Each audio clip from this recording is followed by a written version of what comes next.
Well, Suspender Man here in our shop with Tim, and today we are working on making a custom handrail. Now this rail, you can't go and buy the shape of the rail that we need, so we have to make the pieces. Now this is an end cut off of the rail that we're trying to match. It's a 1867 handrail made in this oval shape. Well, we have to take our pieces here and make them into an oval shape. We put these two pieces together. This is a part of the rail system here, this curved piece, and I call it a gooseneck, and then there's a straight section. And you can see the dowels I used. These are going to hold the two pieces together and be glued together. So the way that we're shaping this today is with a draw knife.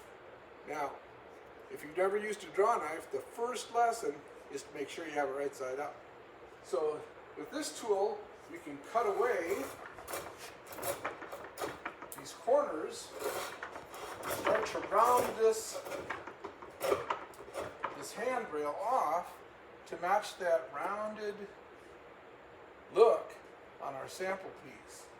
So you just do what it says. You draw that knife along, and it shaves away the wood that you want drawn.